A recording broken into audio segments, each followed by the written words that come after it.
here we go. Back for another episode. Episode 19, closing in on the big 2-0.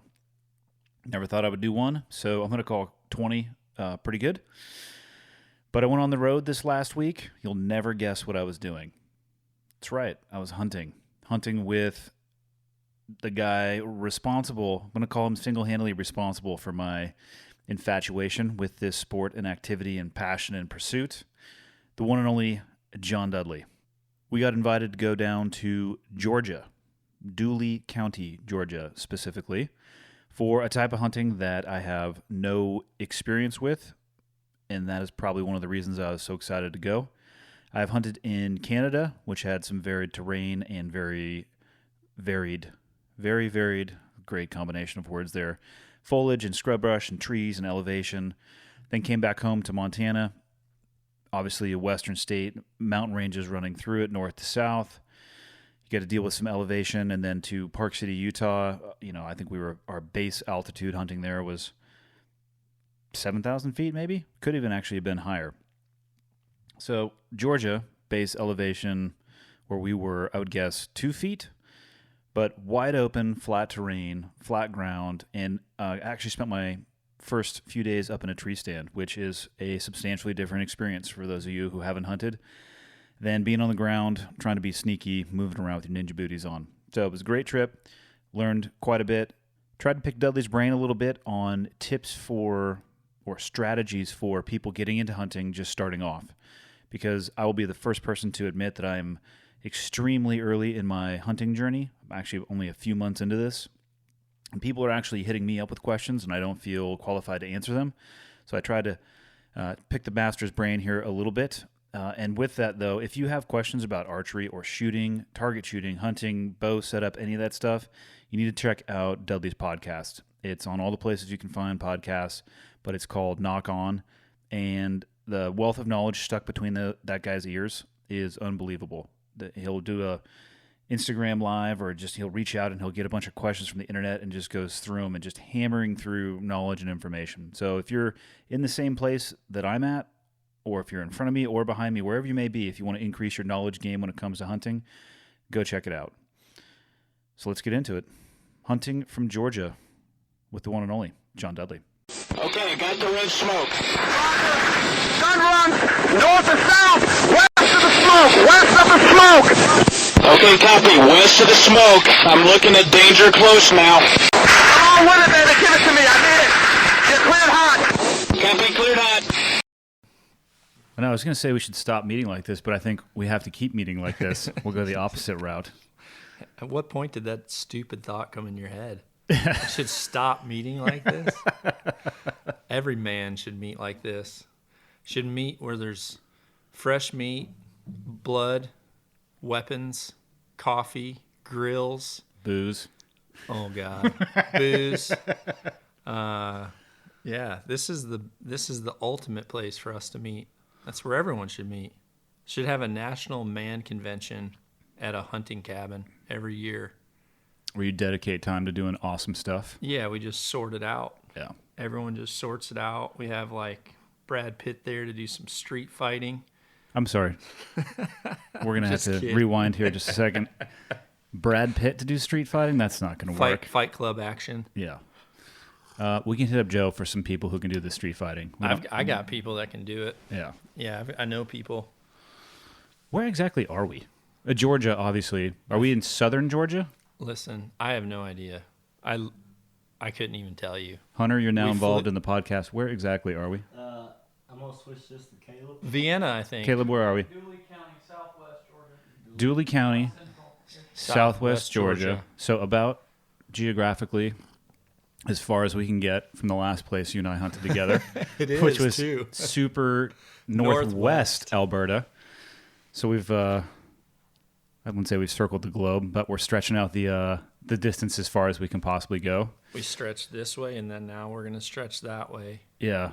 Actually, after we stretch that way, then we almost need to stretch down to, like, Australia.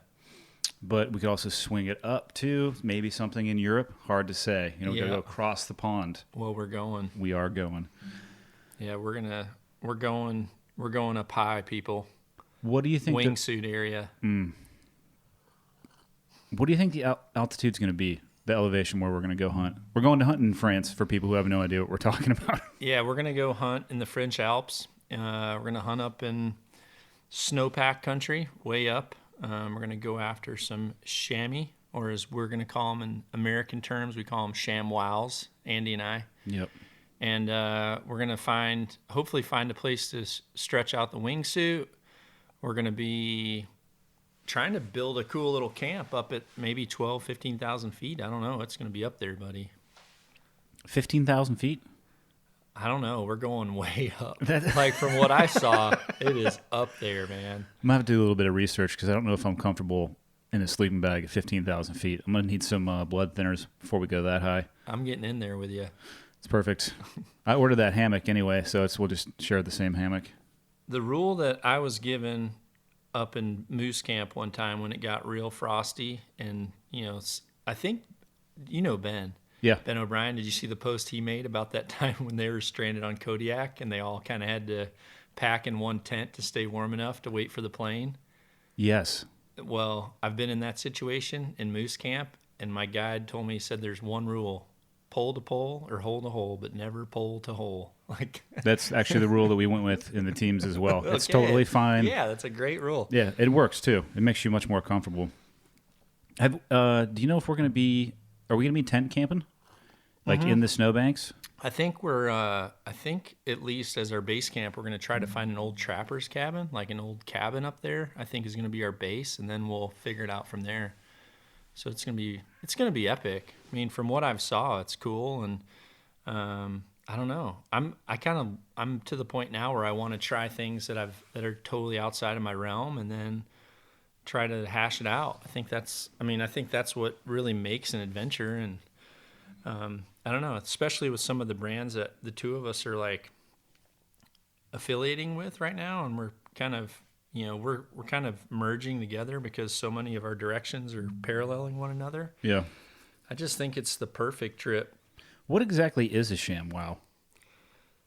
It's a goat? It's a goatee looking thing. A goatee looking. And they also have some really cool, they've got mouflon there, I showed you those. That's a really cool sheep. I really wanted to hunt those in Hawaii when I was down there. And it just got so wet that they didn't want to take any vehicles up on the hill at that time. They're living in Hawaii as well, so they can live in that super hot, humid, and also the altitudes of the Alps. I think any goat or sheep they're really diverse in what they can acclimate to. I mean, I've been down in far southern Texas, almost at the Mexico border, and seen like Barbary sheep just like wild on hillsides, and they just look miserable in like 4 foot of fur or wool. Sweating it out. Sweating it out. It's like freaking Tyler in that onesie just walking around a hill. But there are things I'll never forget in my life, and that onesie is one of them for sure. That was so funny. God, did we laugh hard about that story. Yes, indeed. So this, I'm interested to see the type of hunting we do in France, because I started in Alberta with you. Yep. Walking all over the place, right? And then here we are. We're not walking all over the place. Yesterday was my first time ever in a tree stand, so I learned how to put it up. So let's just say different type of hunting for sure. Totally flat. Mm-hmm. And then France is going to be steep angles. Not flat. That's what I'm saying. Like, I'm really interested to check out the difference in the terrain, to try to go through like the whole spectrum. Yeah, you are literally going head first into the bow hunting world, and having to learn, especially once we go there, you're going to have to learn some extremely technical archery, because just like what you learn in sniper school, ballistic cuts is angles math. It's math, and with a bullet, the math is, I don't want to say it's less important, but you have a way larger margin of error with archery equipment because it's so much slower. I was going to say, it's zipping through the air so fast with the bullet. Your arc is way more with an arrow. So there's a good chance we're going to be making shots with 40-degree cuts and stuff to where you really have to, you really have to learn math, have good angle compensation. I've got a good rangefinder with angle compensation, but Mine actually has it too. I'll probably still bring my inclinometer on the side of my rangefinder. I'll Really? put the inclinometer and I've got like a laminated scale that I stick to the outside. Which will show you your cut based off of the it's probably angle. the same thing you had on your sniper rifle butts. I'm sure it's all just, degree of angle up and downhill and cut percentage. A lot of based. the times it was similar to the rangefinders now. Like when I was going online, before I think I had ever hunted, I was just looking at archery rangefinders. Yep. And there was one that said it compensates. You can get the true distance, you could get the shooting distance, like the variety of different numbers. I just got the one that gave me the most options, and that's kind of the lasers that we're using for precision rifle stuff most of the time. I mean, guys aren't out there doing trig because we're too dumb to. So they're sitting there pushing a button, and it just spits them out their shooting distance. And we do have cards where I had a card on the inside of my buttstock, and you just look, and you're like, there's the distance. And the biggest one was the wind, though. Yeah. The lateral holds, which is so far from a science. It's a complete art That's form. experience. I mean, and that's one thing, like with me, when it comes to archery, I talked about a shot that I had to make one time. I'm not going to discuss it on here, but a shot that I had to make one time that was pretty unrealistic from archery's terminology. But the thing is, if you shoot bow enough, or if you shoot archery, or if you shoot guns, like especially guys that are really geeked out about guns and rounds and ballistics, especially people that learn a certain ballistic enough times, I think you really start to just understand what that ballistic and what the math can be on that particular projectile. Same is true with archery. That's why I don't really like to change like my arrows multiple times throughout. A lot of times I'll stick with the same arrow for several seasons, because I'll really go out and I'll shoot on days where I have a 10-mile-an-hour drift or a 15-mile-an-hour drift, and I'll shoot at different distances to understand what that is, and then I'll also try to start to learn how much I need to bubble in order to, cant my bow and kind of put English on the arrow, so to speak, to put it in there in different wind conditions. So if you start shooting a heavier arrow or a fatter arrow or a thinner wall arrow, like all those different types of arrows or weights, They're all going to fly different. They're all going to fly different. So, that's where experience and practice comes in, like where people really want to know, well, how do you shoot in the wind? You need to learn that, because, your speed you're a shorter draw length than me. Your arrow is going to be a little bit slower. Yeah. Your wind drift is going to be different than mine. Plus your projectile is shorter. You have a shorter shaft than I have. Mine's as long as they come. Okay. You're maxed out. I'm maxed out. Yep. Sitting here, I'm like, okay, you just teed that up on a softball. I should swing for the fences, but we're going to let it fly. Yeah, and there's a difference, I have found at least, between understanding the ballistics and then experiencing the ballistics. Like, you can read about it in books all day long, like rifle marksmanship, and because there's other stuff at distance too, like spin drift. Yeah. Just the fact that the round is spinning in a clockwise manner, it starts eating to the right, so you have to learn to compensate for that. And looking at a ballistics chart that's near a rifle, and like, all right, I guess that makes sense. And then seeing the conditions and being able to take that shot and actually watch your round arc, you're like, okay.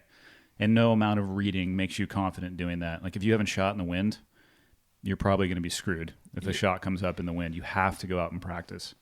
I think that's why I haven't put a book out there yet, because I really enjoy teaching archery on immediate response. Like I love doing, for me, live feeds have just completely played into my wheelhouse, because it lets me show what my expertise is. I can just field a question and immediately reply. You go for long ones too. Sorry. No, it's good. I mean, the information coming out of there, but like you're cranking out like 2-hour live feeds. I think like for me, a book just, it doesn't give the true experience to where you can get as in depth. And I think I would rather do it and learn by doing more than reading. And I think maybe it's just because that's more my learning style. I've never been able to read something without having to a minute later go back and read the same page again, or read the same thing. And it's just like, holy cow, I've read it 3 times now. I still haven't got it. I'm just going to go out and and do it, or if I watch like a video, like a how-to YouTube video, it's like, oh, okay, now I get it. But I think the reading is only part of like the learning arc, though. Like you had it, but I see people who will take the reading and then they go try to apply absent the practice, and then they have, you know, the Grand Canyon sitting in between them, and they're trying to broad jump it, and they don't understand why they're going in face first. Yep.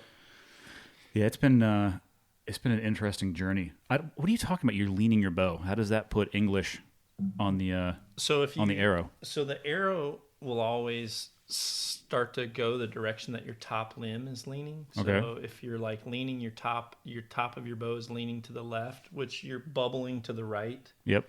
So we've got a level on our sight, and you can use that level to actually cant the bow. And, you know, so like I'll learn, like say in a 10-mile-an-hour wind, like when I was shooting back when I shot competition, at 70 meters, I knew that like for my particular setup, half of a bubble in like a 10-mile-an-hour crosswind would be all I'd need to still aim gold without having to aim off. So you're able to, Because we don't have mill dots. Like we don't have horizontal and vertical mill dots like you did. no, so, it's all imaginary holding. right. It's So estimation. by canting your bow, you're leaning your pin.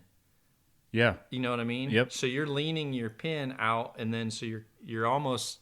It allows you to aim point of impact. Right. That makes total sense instead of trying to, okay, I'm going to need to start practicing that. But there comes a point where you have to, you know, you don't want to be laying full bubbles over to where like your Shooting arrows LA coming style? up.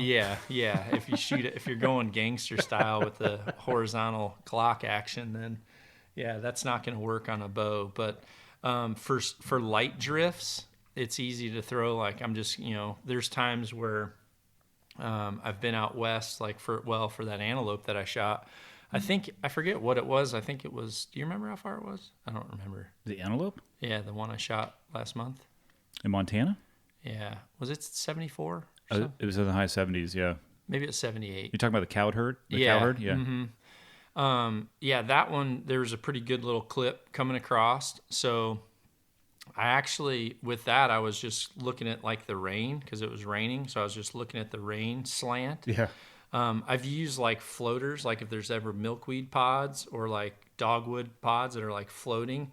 A lot of times I'll kind of think about how long it's taken my arrow to get, say it's having to travel 100 yards, how long that impact's going to take, say it's 1 second, and I'll watch that floater, and then I'll kind of count, okay, 1/1000, that's where it is, and that kind of gives me an idea of how much I have to hold off.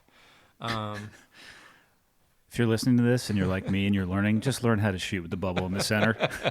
I'm going to stick with shooting with the bubble in the center for quite some time, and then we'll figure out this stuff later on, but it's all applicable, though. I think people listening should take away from this. If you're learning a new craft or a new trade, you know, do your due diligence in multiple areas. Read up on it. Do research on buying the proper equipment, and then, you know, obviously do some research on how to use that equipment. But then also find the right person to teach you the in the field practicality of that.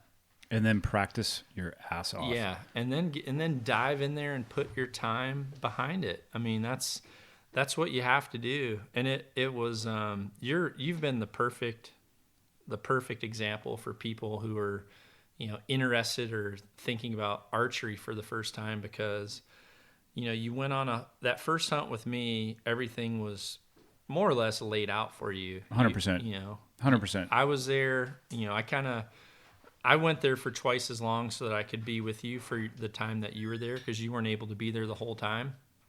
And then obviously with Taylor and Tyler, we had two good guides who were able to kind of call for us and stuff, to where I could be with you and navigate and really talk about, here's where your shot's going to be. We need to set up here. The wind's blowing this way. He's going to come up this draw most likely. And it went even before that. Like the night before, you're like, hey, this is where we're going to be going. Like, you know, the stage was set, so I could already kind of think in my head, like, these are the things I'm probably going to encounter.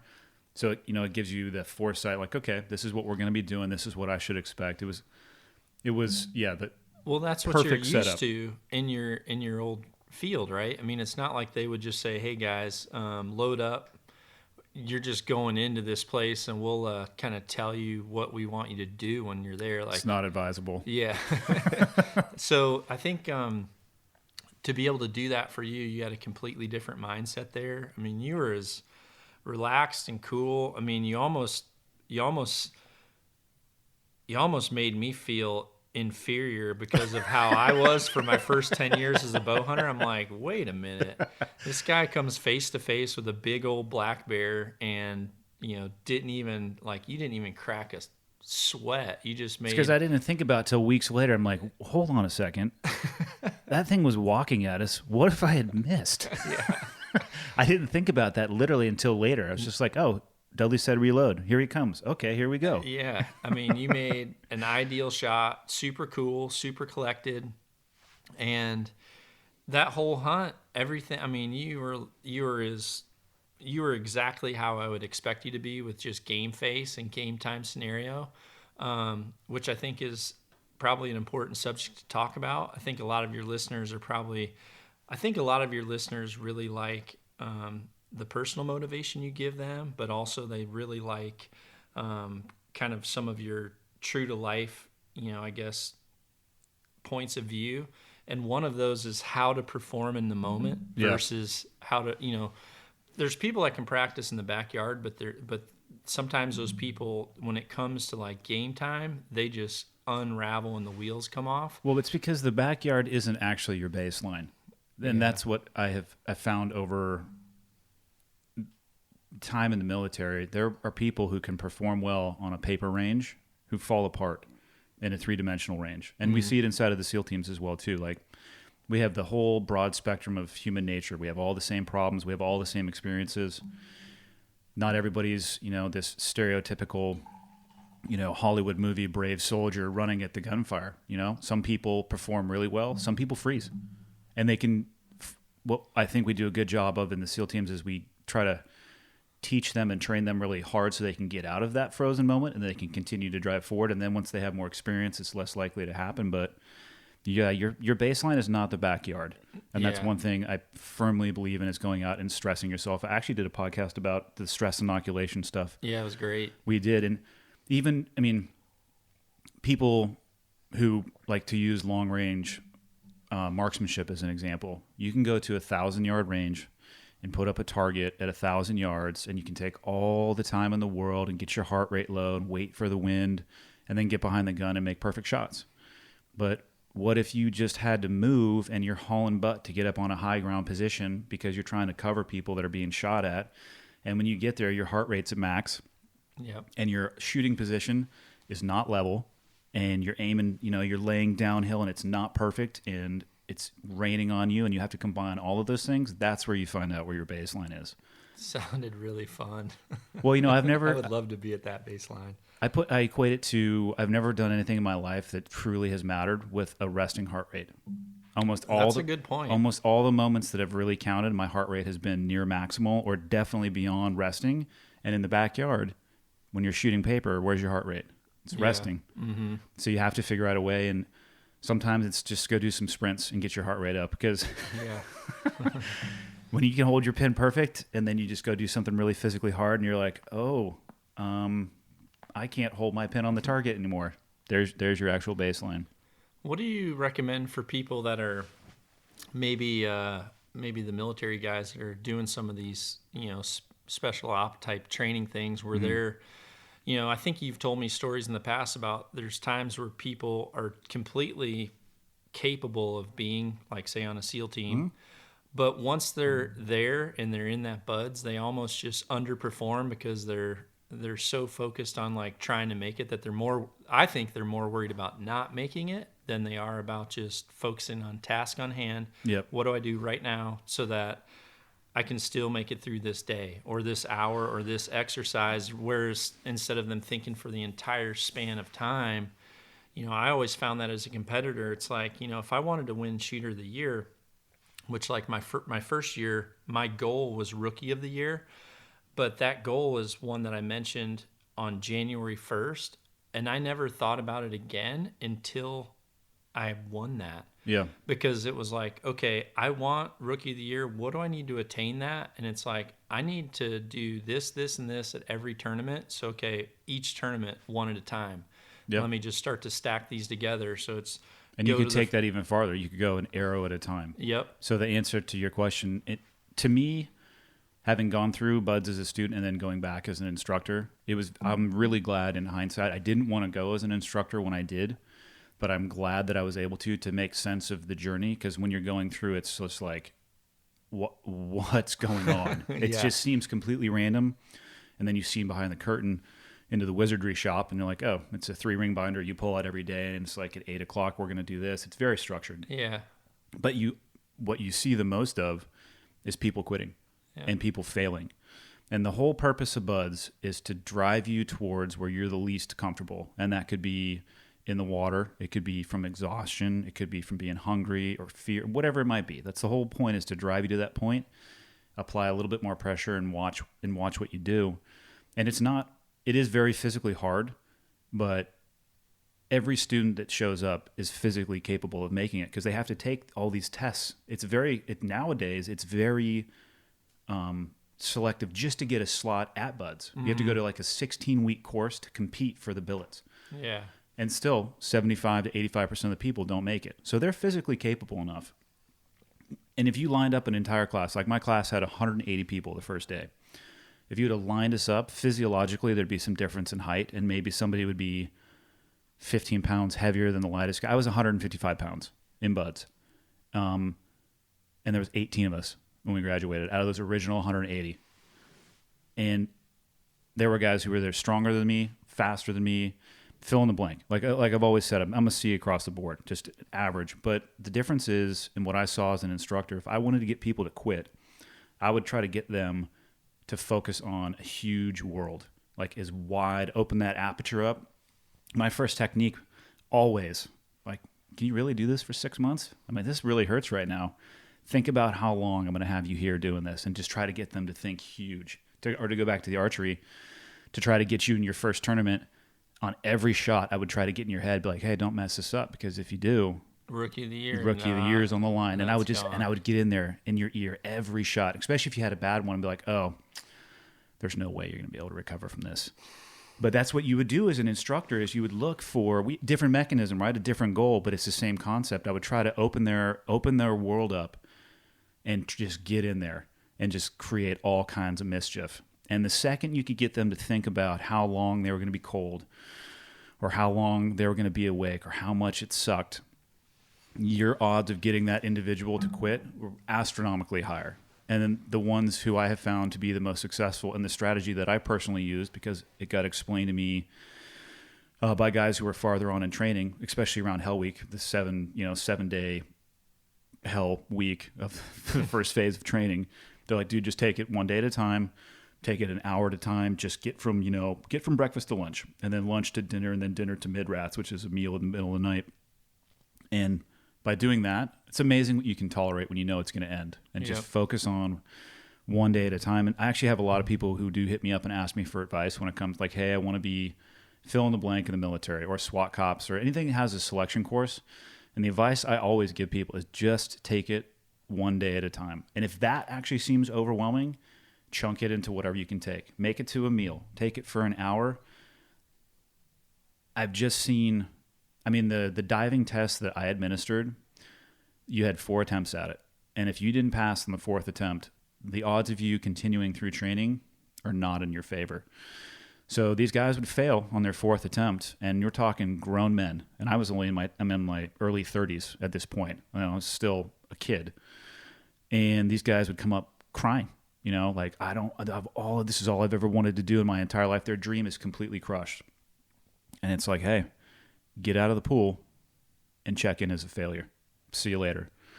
Because in that diving test, again, I can control when you breathe and I can tie knots, but we teach you all of these fundamentals, and all you have to do is apply the fundamentals and stress. And how do you do that in that test? You don't think about the 20-minute test. You think about what's happening in that moment and what are the fundamentals and the procedures I need to do to remedy the problem, and then you continue on. And the next thing you know, the test is over. And that's how I used to brief the students. Like, listen, We've given you have an open book test. You have all of the things that you need to do. I can take your hose away from you, and sometimes you can breathe and sometimes you can't. But that's the purpose of this test, is to stress you out. It has nothing to do with diving. And it was tough, but being able to see that, what happens when people think too big, or what happens when they deviate from those fundamentals time and time again in those stressful environments, and then having the ability to think back in my career for the evolutions that didn't make sense in training, and now seeing why we do them, and now understanding that, yeah, the guy who's coming up, who's crying and he's crushed, probably one of the best guys you'll ever meet, but we're not looking for good guys. We're looking for people who can perform. Well, when we did our elk hunt, I don't know if you knew this, but when we would talk about where we're going to go, I would never say, well, we're going to park here and then we have to go 15 miles to the thing. I would always say, let's start here. Let's get down to that first meadow. And then we keep working around. And even that day where we did that really long walk, it just kept picking that next spot that was easily obtainable in your mind instead of saying, okay, we've got 3 more hours to walk. And you don't even think about it. Like, before you know it, you're at that point and you're like, where's the next point? I remember one time, I can't remember who it was, but it was a friend of mine was talking about something that he had to do to qualify for something. And he had to tread water for a real long period of time. And I can't remember what it was for, but I remember he said on multiple times he failed being able to tread water for that amount of time. And he said he was just really frustrated. And he's like, I don't know how I can do this. And he said that he ended up having an instructor pull him to the side, because I think the instructor really wanted him to be able to complete it. And he said, my tip to you is quit looking at the clock. 100%. He said, go find someone in the pool and start a conversation. So he just told me, he goes, literally the next time I was up to attempt it, he's like, I just got in the water, started treading, went over to a couple people, and the 3 of us just started having this conversation. Next thing you know, it's like, dude, time's up, get out of the pool. And he's like, holy cow, that was a completely different experience. And physiologically, nothing changed in his body. Right. Absolutely nothing. I mean, in most of the time, what I found, the instructors do want the students to pass. Like, I tried to give every brief that I could leading up to the pool week stuff, that big test that I gave. But I mean, you see guys struggling, you stay late, you try to help them out. You want to see them get through. Mm-hmm. The dangerous part you can get to is, okay, this guy's awesome, so I'm going to help him out a little bit. And then you round an edge out in one of the tests and you make it easier, and that's just a long-term recipe for a disaster. You're better off giving them the advice, and if they can't figure it out, they got to go. Yeah. And then in that particular environment, other people's lives will be on the line. It's never that guy who ends up getting killed. It's always that guy does something stupid.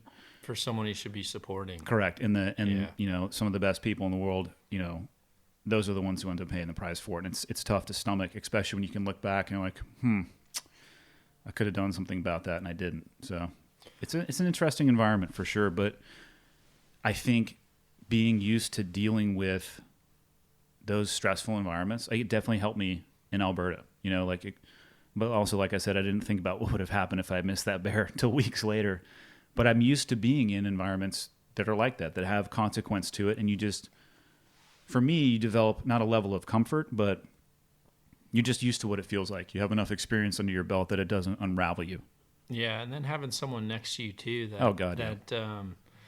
If you have someone next to you that's in panic mode, then it's hard not to be in panic mode. At that point, you're almost having to go way over, and you're having to calm everybody down.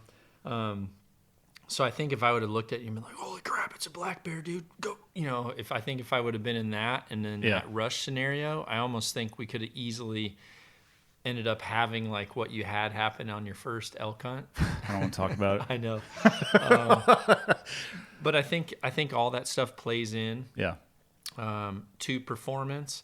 Now, for me, I always felt like I was better at making it to the next level. I have a lot of people come to me and say, okay, I'm shooting local competitions, I'm shooting regional competitions. I really want to become a pro. Like, how do I make that step?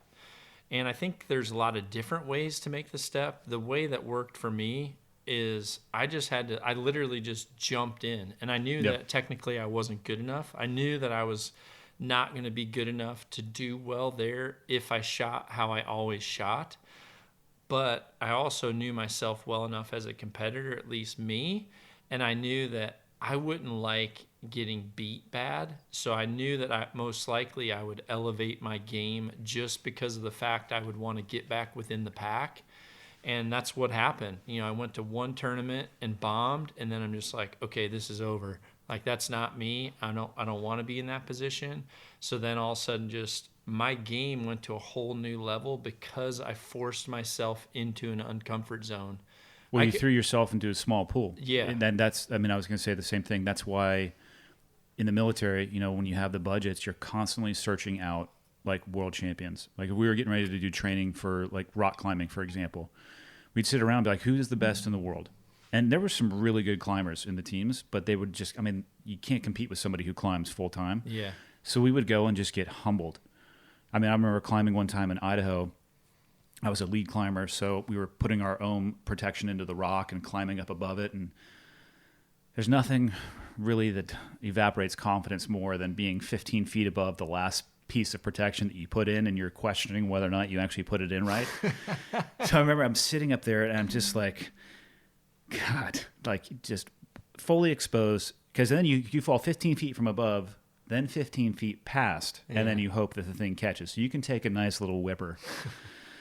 And I'm sitting there, and I'm like, I'm trying to keep my world small. I'm like, just look at the crack, just find something that can go in the crack. And from just over my shoulder, I smell a cigarette. And I look over, and the guy that we were climbing with is in tennis shoes, shorts, and a T-shirt with no protection whatsoever, Spider-Manning right up next to me.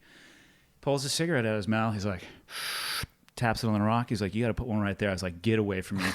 You are freaking me out. We're 100 feet off the ground. He's just scrambling. I'm losing my marbles trying to keep it together. I was like, being around those people, but I would watch how those guys packed their backpacks. I would watch how they picked a route to like go up a hill. I would look at them before they started to climb and like kind of just get an idea of how they were assessing what they were getting ready to do. And then I would start doing that stuff. And the next thing you know, you're getting way better at climbing. And then you go find another guy who's an expert. And we would do that with shooting, with, every skill set that we had, we would seek out the best people in the world. And I think the best thing that people can do if they constantly want to improve is never be the best person in the room. Always go out and find somebody who can crush you and then spend time with that person because you're going to get better. Oh, yeah. But most people, well, I don't know, maybe not most people. A lot of people that I've seen, they kind of don't want to be around that person because it sucks on the ego to finish last. But then you don't realize you'll go back to your own pool and people are going to be like, what's going on? You got to throw yourself in that little pool. Yeah, there's so many top pros that I've worked with that come to points in their career where they really struggle. And then they'll come to me and they'll ask me like on the side for advice. And normally I give them two times where I'll give advice, and then if by the next tournament they're not applying it, then it'll go a short amount of time and they'll come back. And then finally after the second time, I just let them know, I'm like, listen, you don't want to accept what you're being taught. You're just trying to find an easy excuse of why you're not performing, but you're not really willing to dig down to the core of it. Some people can't put their ego far enough to the side to like literally almost go back to a method that's almost so basic. They feel like I think a lot of people feel like their technique gets better than basics, and I'm just a total like nut and bolt fundamental stack these square blocks or put these 4 colors in the crayon box. Like I'm really all about systematic steps that are super basic but put you into a foundation and a form to where if you have one thing break down, you can identify it fast enough. And a lot of people that are doing something, they become experts, quote unquote, they almost feel like they can't, like they're too good to be at that basic of a system. And I really think the core to everything, swinging a baseball bat, golf, archery, shooting a gun, probably, even even just like climbing, like when we did those long walks and stuff, some people that were with us were really hurting,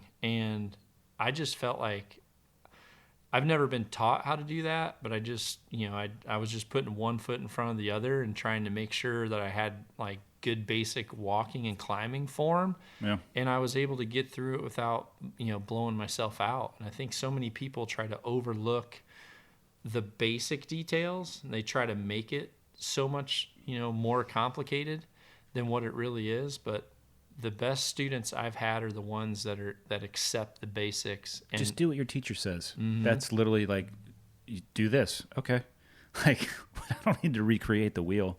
But, same thing, fundamentals when it comes to shooting. I've pulled the trigger on a gun probably 100,000 times without a bullet in the chamber.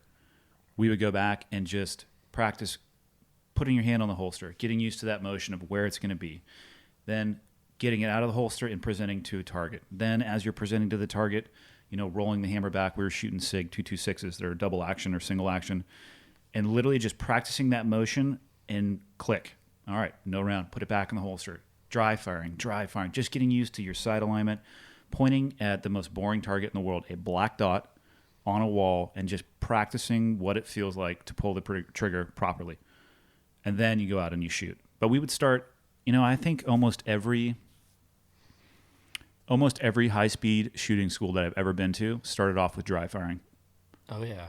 And then if you really want to see people, if they have their fundamentals down, what we would do is we'd throw dummy rounds in their magazines.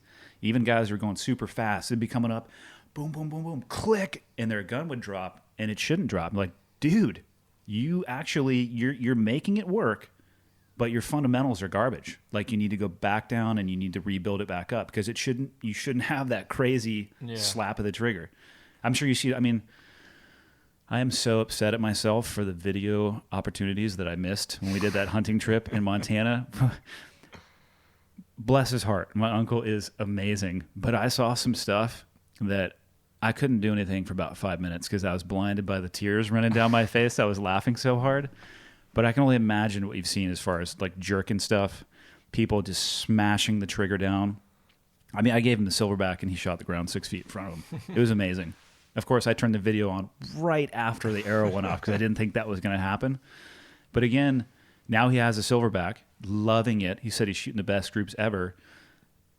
And the conversation I had with him was like, yeah, you're going back to the fundamentals. He was getting away with it because he was shooting at shorter distance, but that distance was hiding a crazy flaw in those fundamentals. But he didn't want to see it, or he didn't see it because of the release that he was using or the setup that he had. Yeah. But again, back to the fundamentals. We're talking about the release aid is what you actually hold in your hand that actually releases the string. It's like a mechanical device that you hold in your hand, and the silverback is one that I make and sell that I started Andy on, and it pretty much forces you into learning an unanticipated surprise shot. It would almost be like, I don't know, what would it be? It would be like it'd be like having a pistol. It's like having a magazine and you know that you have 10 rounds, but 2 of them are dummy rounds. Yep. So it forces you every time because you know at some point you're going to pull the trigger and it's not going to go off. So it forces you, you're like, okay, don't anticipate. And you have great groups because you know at some point in time it's just going to go click and you don't want to be the guy that has the gun drop. Yeah, so it forces you to not flinch the trigger. Correct. But it shoots every time as long as you pull through the shot. You have a safety that you hold down when you draw it back or when you let the bow back down. Which is what he forgot to do. Yeah. But, when you hold the safety and draw back, then once you get to full draw and you kind of line everything up right and you're aiming, you'll let off the safety. And then you continually build pressure onto the device by pulling your elbow behind you, and you're dynamically pulling through the shot. So it would be equivalent to having a rifle trigger to where if you punched it, like if you just swatted at the trigger on the rifle, it would not fire. But if you continually and slowly pulled in one continual slow motion, it would fire. And that's what this release does. So it identifies when people start having anticipation, like people start freezing off the target, or people start swinging their aiming dot past the target, trying to hit the trigger as they're going by, like drive-by shooting. It's not going to let you do that. So it identifies those flaws, which I think changes archers altogether, because you learn a fundamental from the very beginning. That's something that it teaches you things in your brain that I think are so easily to not understand. A lot of people just think pin has to be on the target, then I hit the trigger. And, those little keywords like hit the trigger. I mean, it works at 7 yards. Yeah. If you're shooting at something big, but I mean, people come unglued once it is in a moment of truth. Yeah. And you just can't do that. You have to be able to perform in those environments. And I think just having things that teach fundamentals and just super slow, methodical rounds, and even, like you said, for you, dry firing, pistol dry firing, obviously as soon as someone on your team got to where they sucked at shooting, you'd be like, let's go back to this. Yeah. How do you raise the gun? Generally do you go was you're fired, leave your stuff here. But I mean, the guys they were skilled at that point, but even at the apex, it's all built on those fundamentals. And the best shooters I've ever seen would dry fire. I know a guy who literally just had a 5-pound weight, and he would use it just to practice his draw and presentation. I'm like, you're out of your mind. But he was a machine. Yep. Not only on the range, but when it counted. His movement was always the same, and it couldn't have been more efficient. There was nothing left he could have trimmed out of his movement. Well, I think you've heard on my podcast, the best year I ever had was a year that I was really, really busy at work. And I worked for an archery company, and I shot on the U.S. team at the time. And I was shooting a lot and working a lot. And when I came home, since I was doing international competitions, when I came home, there was so much work that I really couldn't practice. And all I could do is try to catch up on my phone calls, catch up on my cold calls. So I would just sit there with a string and my release aid and just literally just shoot this little piece of string in my office while I had my headset on or my speakerphone on. And I was just closing my eyes and letting people talk and just envisioning holding my pin on that target, and I would almost be envisioning scenarios that I would foresee coming at that next event. I'd be like, okay, next event's going to be in Poland. I know the finals are set out on this dock. This is what they're going to look like. Right now, so-and-so's shooting good. I'm probably going to end up meeting him in the medal match. So I would take myself into that scenario, and I'd say, okay, I'm standing at the front of the pier, target's at the end of the pier. I'm feeling the breeze in Poland, just coming down to one arrow left, And I literally would create these scenes to where sometimes when I went there, I almost remembered telling myself, like, you've already been here. Like, sometimes my imagination of the scenes I would set, just out of chance, they would... Almost felt like deja vu. Yeah, it would. Yeah. There were certainly times where I'm like, well, shit, this isn't how I thought of it. I was supposed to be out there. Now I'm eating pizza on the sideline watching these two knuckleheads shoot in the finals. But no, a lot of times it would be that way. I remember one time I was shooting against a really good archer. Him and I were kind of number 1, number 2 at the time. And I remember we got into the finals together, and he looked at me and he goes, I think he said something like, good luck. But he said it kind of in a smart ass way. And I remember looking at him, I think he might have said something like, good luck, hope you do well. And for whatever reason, I was in one of those deja vu moments. I had already kind of, everything I'd played out in the semifinals and in my first medal matches, like my, kind of the semi-medal match, everything had just played out so exact to like what I had created in my mind, to where when I was in that situation and he said that to me, I remember looking at him and I said, I already won this one. And he goes, what? And I said, I feel like I've been here before. I already know what happens. That had to have scrambled his eggs. It did. He kind of like, and I think just because it's not like, there's times where you say that and you're trying to get into someone's head. Yeah. But I think the way that I said it and how fast I said it, he knew that, like, he didn't. Yeah, it was game over. Yeah, I don't think he thought I was like coming up with that as a comeback. He genuinely, that was like a genuine response, and he picked up on it that way, and he was like, "What the hell?" And yeah, and I ended up winning the thing, and I remember just thinking, yeah, I feel like I've totally done this already. So it was just you two shooting? Yeah, once you get into the finals. So do you guys stand side by side as an arrow for arrow, or how do they do it? Yeah, they've done it differently over the years. Some years you would shoot 3 arrows.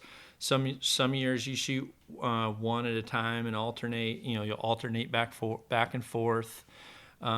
It depends how far down you get into the medal matches, and then now that they're televising a lot of archery stuff, they're milking it out more for TV versus back. You gotta sell soap, man. Yeah, 10 years ago when I was doing it, it was much different. So sometimes they were just trying to get people out of there before it got dark. Let's go ahead and wrap this up, boys. Yeah, let's get this over with. But you're normally standing going arrow to arrow with that person, and there's a spotter there calling them out, and the crowd's kind of cheering, and they're saying 10, 9, and then match is tied, and they're talking through this whole thing. So you pretty much know exactly where you stand the whole time. And honestly, for me, I was never really 100% focused on, like, I think when I first started getting into medal matches, I was more concerned with not looking stupid than like winning. Yeah. And I think that was preventing me from winning, because I would go out there and I'd be like, don't shoot an 8, or something. Because I'm thinking now everybody's watching and someone's going to be like, I thought Dudley was good. And I was thinking more about that than thinking like eye of the tiger type stuff of just saying, okay, all I need to do is execute. And then it got to the point where as I matured as a competitor, and especially once I realized in the end, medal matches or championships, those things just come and go. They come and go all the time. In the end, no one's going to remember what I won. Most people don't remember what was won last year. I mean, like if you said who won the World Series last year, I'd probably remember the Cubs just because it was the Cubs. But you say 2 years ago, who's going to remember, right? So I don't follow basketball. I put so much emphasis on thinking that was like a major event, and I was more worried about underperforming early in my career, and I think that was a big mistake. Like looking back, I think if I could have gone there and just stepped to the line in the finals and said, okay, what got me here? Good shot execution got me here. Okay, what do I need for good shot execution? I toe the line, load the arrow, stance, grip, shoulder, anchor, peep, alignment, let off the safety, pull through. Finish the shot, and then as soon as that arrow goes off, whether they call 8, 9, 10, what got me to this line? Shot execution, keep your world small, grip, shoulder. I like the systematic approach to it. I still like the shot I took this morning. I still go through the same thing. Like I literally do. In my head, I'm like, I have my stance set up. Got my grip, pulled, anchor, take my time, drop down into the peep, and then I'm literally just like, don't have a bad follow through. Just pull through. Pull through. I mean, for me, it works. It helps. I think it helps settle me a little bit. Yeah, and he shot his first whitetail out of a tree this morning, everybody. First shot out of a tree. And man, was it a smoker shot, too. Oh, she helped me out. A little bit. Well, I told you that was going to happen. Yeah. Which, again, that's what's cool about having some of your first, like, game time experiences with someone that can help you and communicate, because I went out the first night and you guys, we only had 2 camera guys here, so just the way it ended up, you said you guys just go, or John, just go out on your own. Yeah. So I kind of thought, which is a mistake, everybody. I'm like, okay, this is gonna be fun. So yeah, I've unleashed mayhem, and I told you, I said, and actually when I made the first deer that I shot, I recognized their reaction. Down here in the South, the deer are a little more flinchy, and certain areas and certain animals are flinchy. So you have to start to understand like reaction time and if they're dropping and jolting.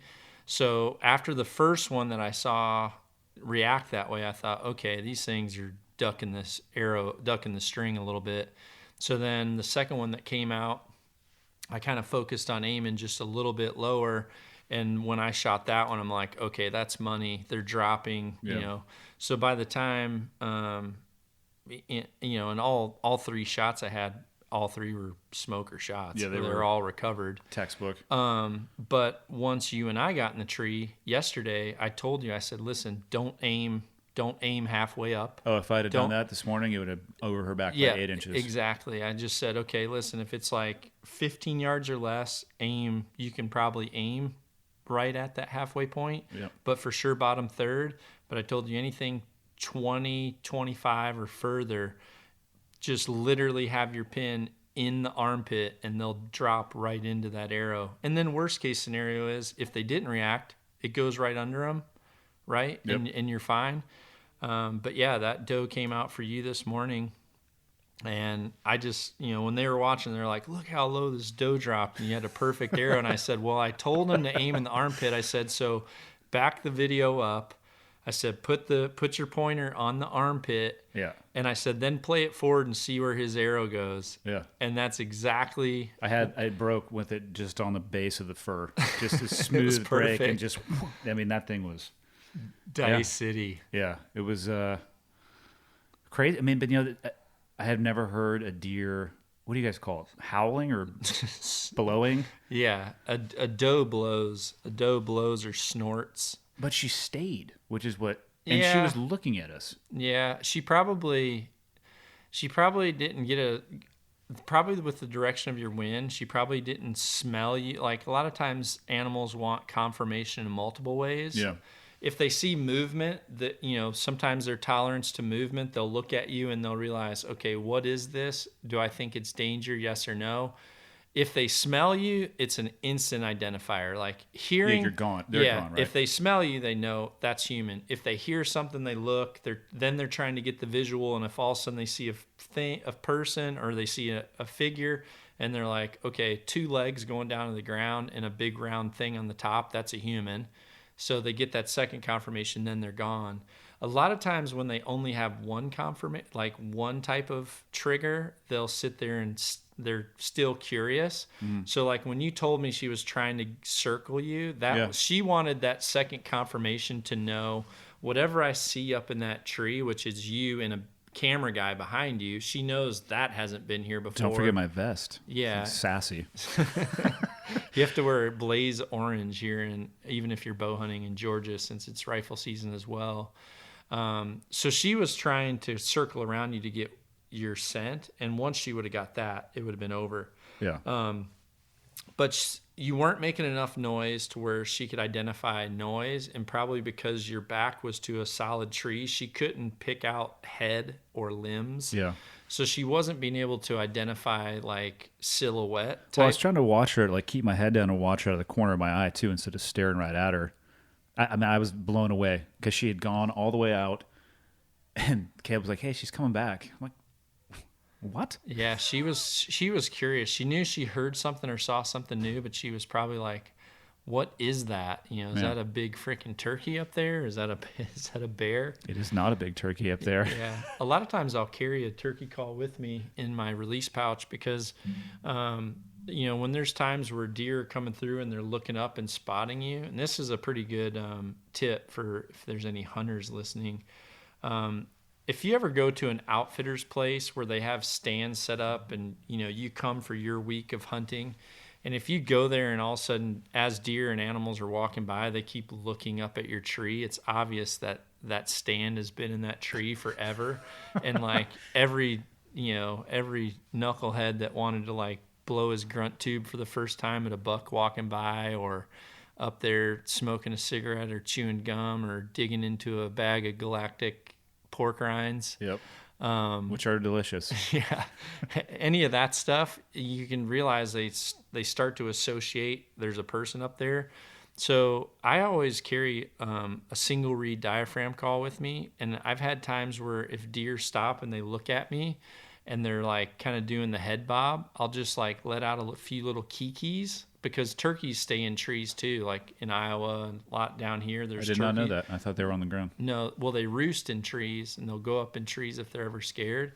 So a lot of times just having a little kiki can have those things just kind of break their train of thought just long enough for you to be able to get a shot. They'll be like, wait a minute, am I missing something here? Is this a dang turkey in a tree? Like I didn't think that, but I think You're definitely the animal whisperer. the animal whisperer. When that cow elk came up on us in Alberta and you got her to start eating by pulling on because you had your goofy hat on. Yeah. Well, yeah, that's a technique that I do. If you're ever, it's a technique that I do. If you start to get in a herd of elk, as long as obviously with elk, if they smell you, it's over with. But elk are loud because they're big, so they start to accept. They accept noises, and when you're sitting there and you're cow calling, they obviously are looking, thinking, okay, there's a cow over there. So one thing that I started to do is when elk eat, they'll kind of turn their mouth to the side and they'll grab on a branch and then they'll rake the leaves out and then they'll chew on them, and they'll grind them. So you can kind of hear that. You can hear them kind of chewing their cud. So I just got to the point where when I would get in close with elk, I would just strip that stuff off and then I would kind of grind it with my hands. And that one that came in, or she just happened to come by us, she looked at us, she was like 10 yards and she's like, oh man, what the hell is that? And she was like getting ready to blow the whole scenario. So I just kind of made just a little cow call, a little calf call, and then I kind of reached down where she couldn't see my hand and I kind of just stripped up and started grinding the leaves together, and she kind of like, next thing you know, she just went to eating. She's like, oh, okay, cool. And I looked over at you like, didn't know I knew that trick, did you? And you just looked at me like, what the F? I mean, the thing was standing close. I mean, as close as that front door, looking directly at us. I mean, I don't know what they can see, but yeah, you basically got her to start eating. She's like, yeah, what? All right, cool. Started. Unbelievable. It worked out perfect. I don't think there are many hunters who listen to my podcast, which is good because I wanted to ask you, because I get hit up. People make the mistake of asking me hunting questions, which don't waste your time, people. I don't know anything. I'm learning as I go. But I keep getting asked like a version of the same question. And it's like, what are the 3 things you need to start bow hunting? Absent the bow. Let's just assume that you have a bow and a way to shoot the bow. But like the 3 essential things, people are like, what do I need to get started? And I actually don't know what to tell them. Like to go into the field, you think? Or? Yeah, like if you had 3 things you need to have with you and then like 3 things that would be like awesome to have, like maybe that's a financial constraint or whatever it is, but like just basically the bare essentials, what do I need to bow hunt? Minus the bow, because we'll assume that that's... Yeah, I think here's a really good tip. So I think there's a lot of hunters right now that are all about growing the sport and teaching. So I think a great way to start, if you're out there and you want to know how to get into it, you've got a bow, maybe you learn how to shoot. Honestly, the best thing you could do is call your local game warden. If you look in the hunting regulations, or you could even go on the website, like for example, in Iowa, you go on the Iowa DNR website and you can look up, county game wardens. And then I know like my county game warden in my area, his name is Craig Cutts, and he actually has people he's met in Walmart and said, oh yeah, I'd love to do hunting. He's like, well, let me show you. And a lot of times those people that are passionate about it, and the game wardens, they get a bad rap because people just think they're out there to bust you. I was going to say, it seems like an odd person to recommend as an introduction. I can tell you right now, I've gone way further in my hunting career by meeting the local game warden and talking to them. And, my local game warden, he has the keys to my place. He knows the code to get in, to literally get into like my farm.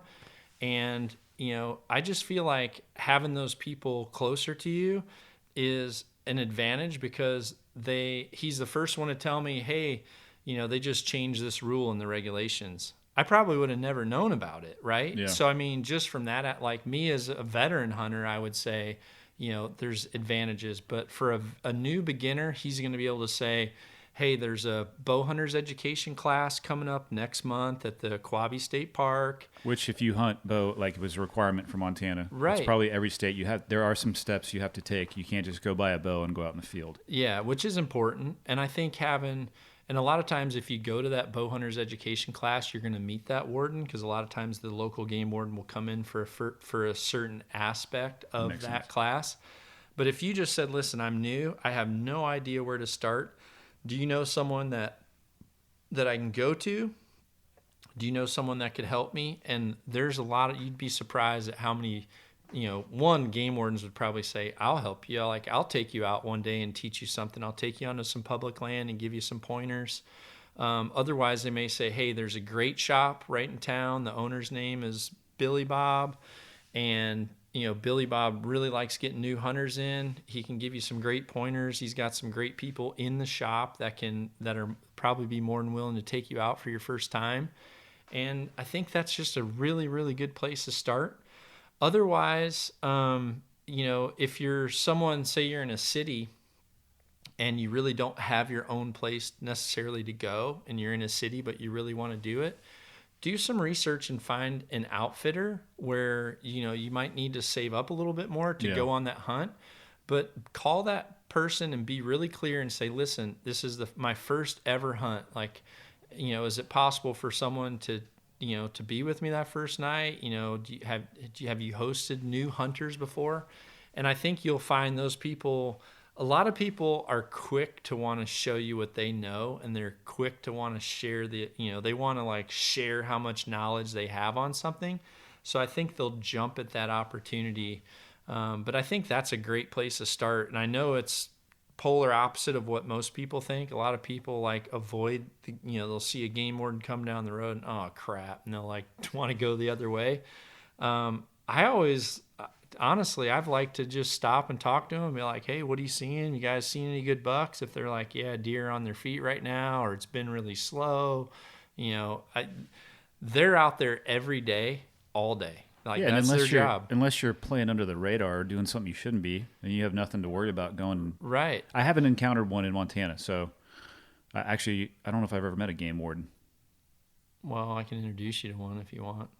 It'd be interesting to talk to. I think people like that are a wealth of knowledge. The longer I've been around like my local warden, I just keep telling them, like, man, if I was to read a book, like if you had a book of just like stories of a game warden, because he's about to retire. Oh my goodness. It's like, because when we drive around, just 2 days before I came here, I did a ride along with Craig. He picked me up at an hour before daylight.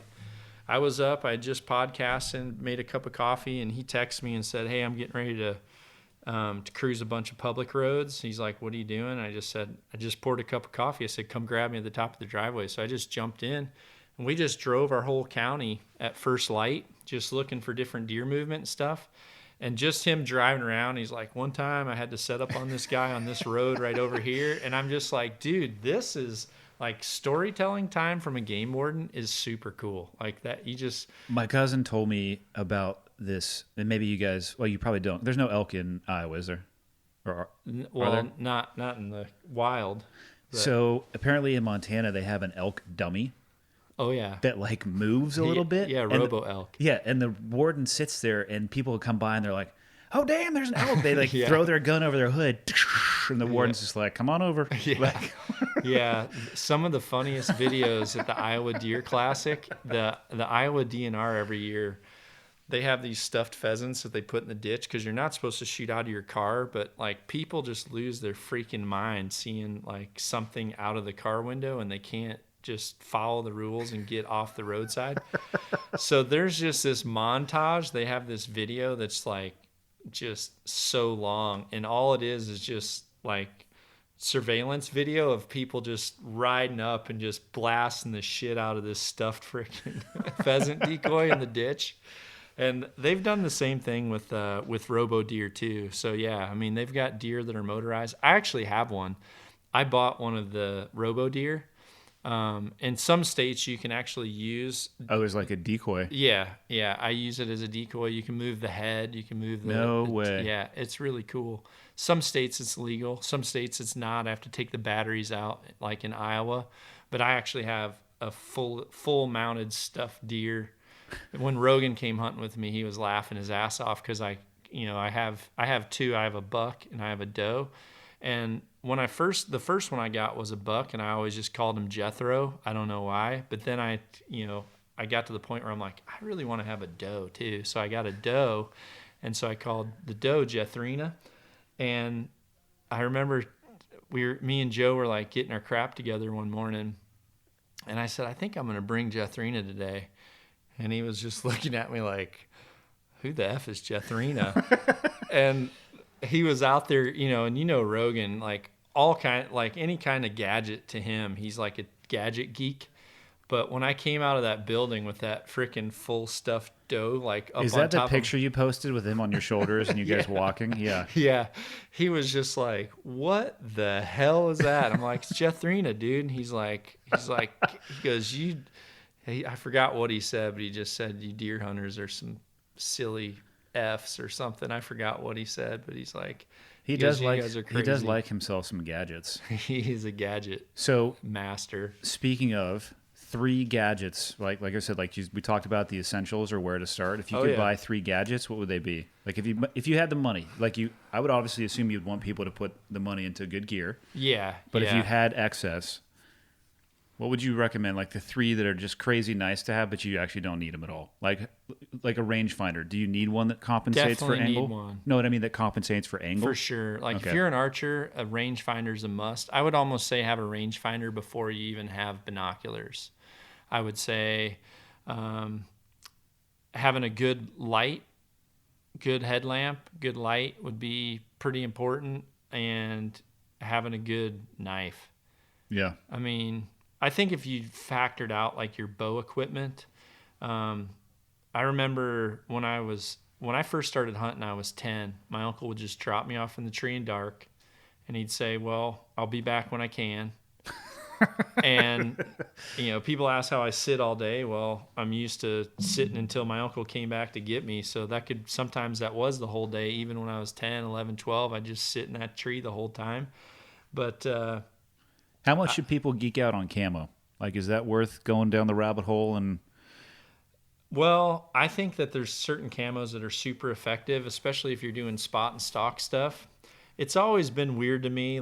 There's been times where I'll go on a hunt. For example, I've been out to Montana a few times where ranchers, you'll see something, you'll go knock on a door, and the rancher will be like, yeah, come on, I'll show you how to get back there. I know how to sneak up on that muley buck.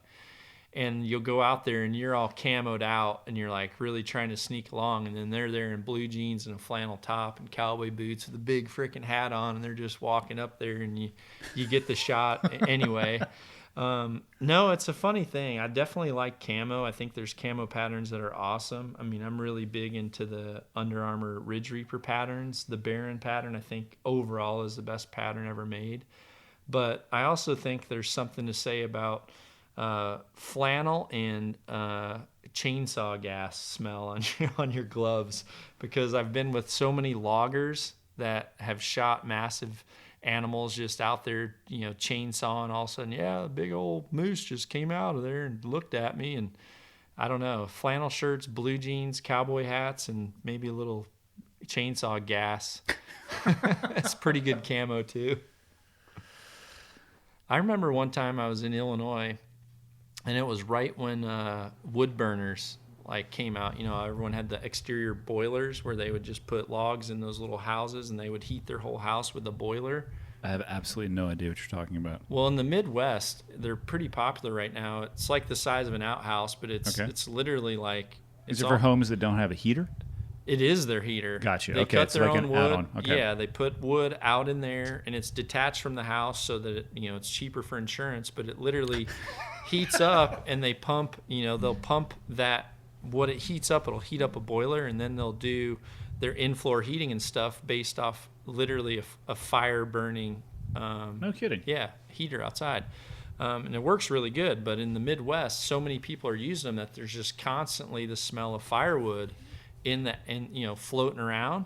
So I remember I went with an outfitter one time, and everybody's getting ready to go out, and this outfitter's like, all right, y'all, come on over here, everyone come around now, we're going to do this every time before we go out in the stand. And he said, I call it smoking up. And he's like, come on in. And he just piled up all these leaves and he lit them and he just smothered them all up. And he's like, now get down in there. And he's getting everyone down. And he just, I mean, you literally walked out of there looking like a chimney sweeper. And that whole hunt, I never got smelled. I had deer walking down. Yeah, and they were just, you smelled so much like smoke. Like I think I might have just threw those clothes away after that hunt. And it goes, there's so many hunters that are focused on being scent free that there was people there that like keep their stuff in like Ziploc bags. There's end caps at these stores. I mean, I've never bought it, but it's like the detergent, the deodorant. I was like, holy cow, the wipes. There were people that were scent conscious freaks at this outfitters that were losing their gourd because they were like, I don't want to smell like anything. And he's like, smoke up now, get in there. And he'd just pile it up and just be like black smoke coming off the leaves. But it worked really good. It was a good technique. So I guess it was a pretty good cover smell.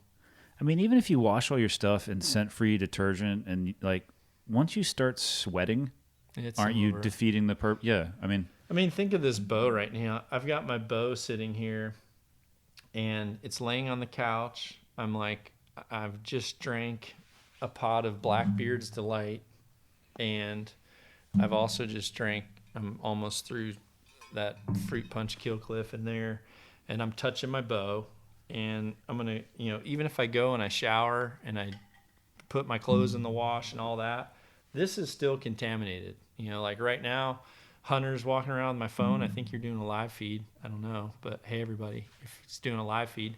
My phone's obviously contaminated because Hunter wiped his butt a little while ago. Now he's running my phone. Filthy little savage. So I'm all about like not being downwind of an animal's nose. I just think that that's pretty important.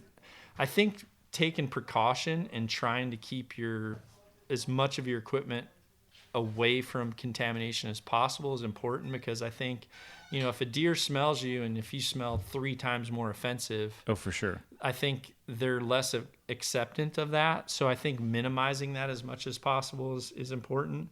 I always wash all my hunting stuff with just a scent-free detergent. Like I think I get like Tide Free or something. I don't spend money on scent-free detergents because I just get the completely unscented ones at Sam's Club or Costco or something, and that's all I've ever really used. But yeah, I think, I don't know. I'm over the top when it comes to, I think, training and practicing and leading up to the, and maybe I might be a little bit over the top and eccentric when it comes to like stealth and noise and approach and like impacting my presence where I'm at. But in the same sense, there's other things that they're almost can't understand. It's like, well, why aren't you totally scent free? Yeah.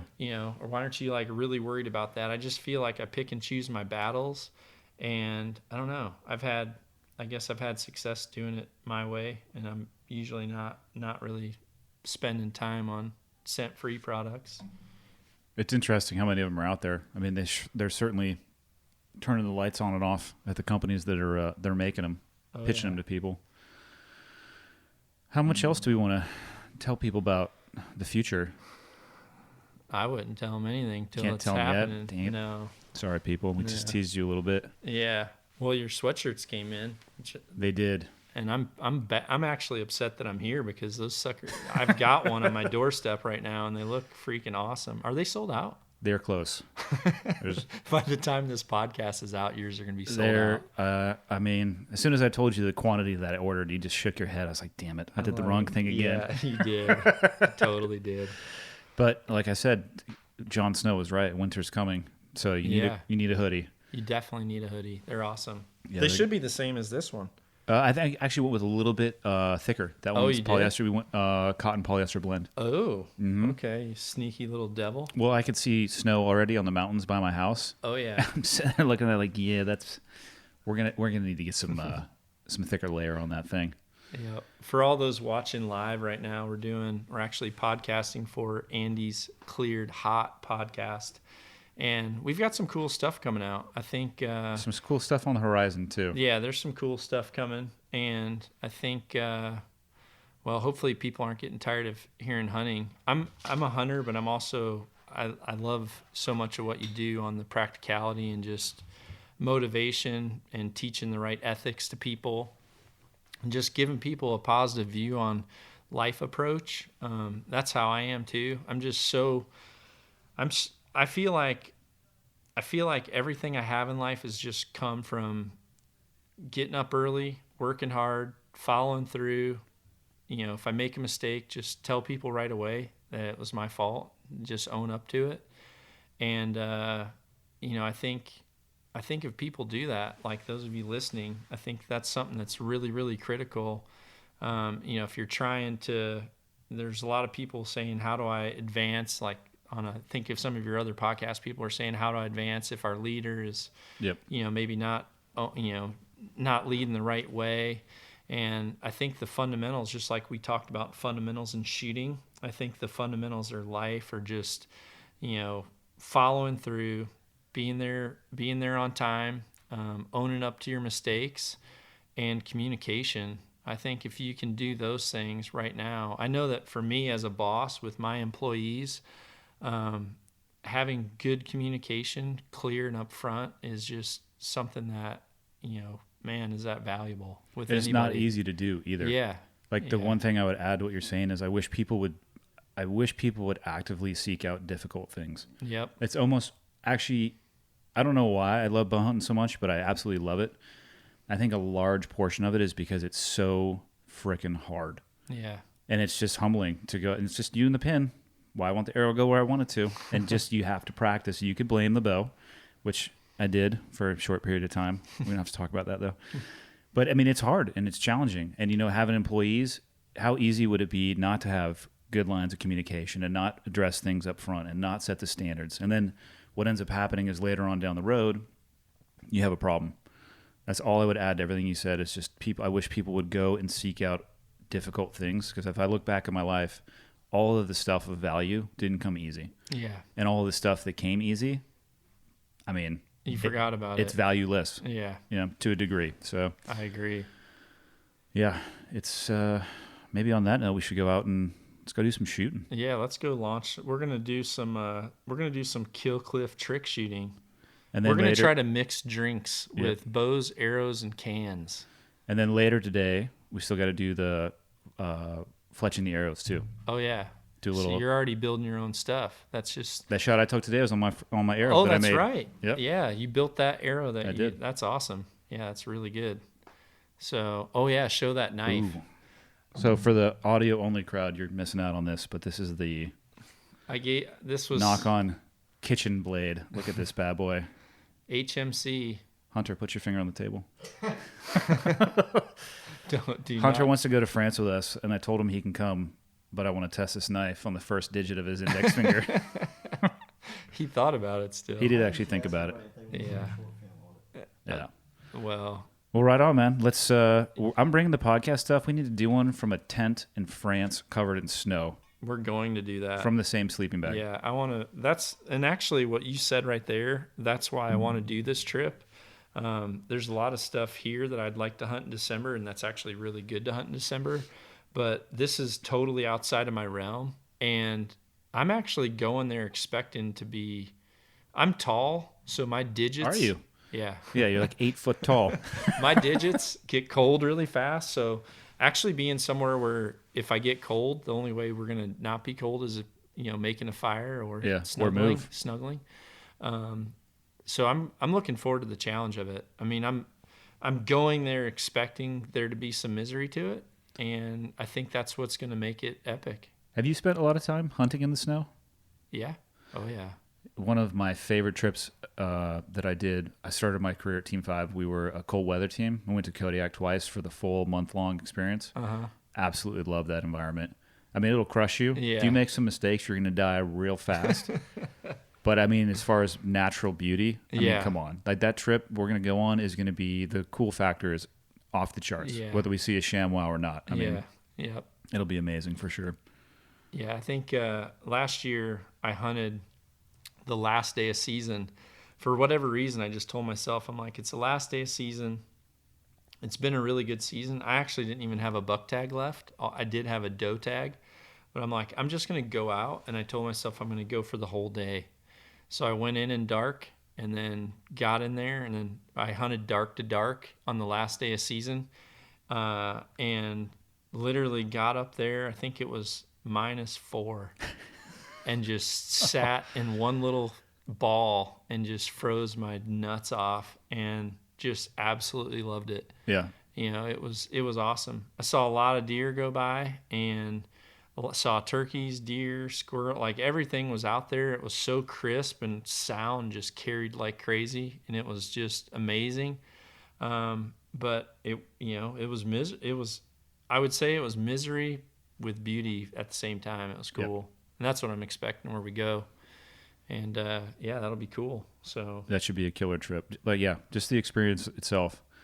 To go from Alberta to some mountains in Montana to I don't think there's any mountains in Georgia. Haven't seen any since we've been out here. I think we gained 1 foot in about 5 miles. Yeah. To that terrain. I mean, I'm familiar with the Swiss Alps, so I'm sure the French Alps are going to be kind of like a stairmaster. Yeah. Yeah. Continual. Punishing. Yeah. Yeah, it'll be punishing, but we'll have a great time. So let's wrap this sucker up. We got to go mix some drinks with our bows. There's no better way to end it than that. Raise some money for the Navy SEAL Foundation. Heck yeah. We're gonna be doing the Kill Cliff Bow Challenge. I should know more. We got to invent it. We have to invent it. We're going to invent it. Soon there's going to be a Kill Cliff Bow Challenge coming out. It's going to be based off of video submission, and there's going to be some parameters. And basically what we're going to do is approach the brands that we work with, and like for every video, it'll be $1 donated. So we'll pitch it to a bunch of different brands. If you can do it, for every person that does the challenge, we'll get donations made, and then we'll also pin something up to where you can also make a donation as well. And hey, I would tell you too, a good way to get this within the community is to go around and say that you're going to do this, and have some local businesses maybe, say, if I end up doing this challenge, will you contribute? And, I think you'll find a lot of people that will do it, and I'm going to donate. I'm going to throw some money at the NSF. Heck yeah. It's a good organization, man. And I think hopefully it gets people out, get their bows back in their hand, or drive some more interest. It should be a win-win for everybody, for the community, for the SEAL Foundation. It should be good. All right, buddy. Cool. Let's go whack. Let's go shoot. Bows and snows. Thank you again, everybody. I cannot say enough about the feedback and the questions and the posting on the social media platforms. I actually didn't realize or know how to search the hashtags and find all of the social media posts where you guys are putting up the cleared hot gear, whether it's a shirt or now the sweatshirts are coming down the line. It's awesome to see people repping that stuff in the wild, helping me spread the word. Can't do it by myself. So for everybody who's taken the time to write a review and tell somebody else about the podcast, really appreciate it. If you're new to it, do me a favor, go to iTunes and give it any type of review that you want, good, bad, or ugly. Reach out to me through any of the avenues on the website, the contact. Give me any feedback if you have it, any suggestions for making it better. And that's it. I don't know where it's going, but I'm having a blast. So let's just keep kicking this can down the road. See you guys next week. See you.